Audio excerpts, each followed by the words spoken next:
মানুষের সৃষ্টি আর দেবতার সৃষ্টি।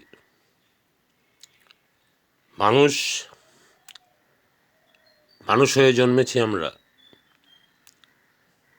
আমাদের কত দোষ, তা সত্ত্বেও আমাদের প্রভু, আমাদের সৃষ্টিকর্তা, তিনি কিন্তু আমাদের সমস্ত অন্যায় দোষ ক্ষমা করে দিচ্ছেন, আমাদেরকে কোলে তুলে নিচ্ছেন।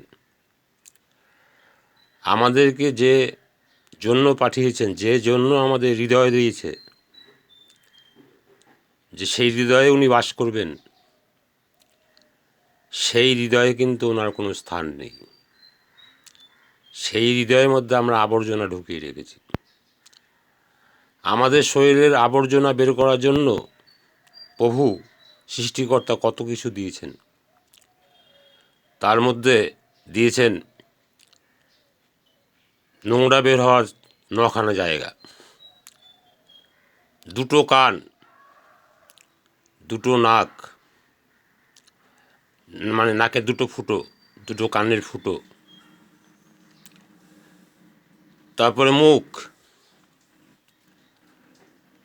তারপরে দিয়েছে আমাদের একটা প্রস্রাবদ্বার আর একটা হলো মলদ্বার, 2টো চোখ পিছুটি কাটছে। এত কিছুর মধ্য দিয়েও উনি কিন্তু আমাদের কোলে তুলে রাখছে।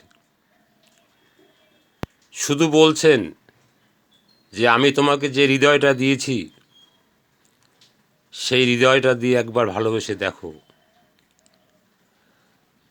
এত সমস্ত নোংরার মধ্যেও তো তোমাকে আমি কোলে নিয়েছি, কিন্তু যে হৃদয়টা আমি তোমায় দিয়েছি সেটা তো আমার বসবাস করার জন্য। তুমি অন্যকে নিয়ে, অন্যদের নিয়ে, অন্য কিছু নিয়ে বসবাস করছো। দেখেন প্রভু দয়াল, কত দয়া, তবু আমাদের ভালোবাসছেন, তবু আমাদের ডাক শুনছেন, তবু আমরা ডাকলে পাই। আমরা মানুষ হয়ে আমরা রাগারাগি করে মানুষকে ভুলে যাই। তা আমাদের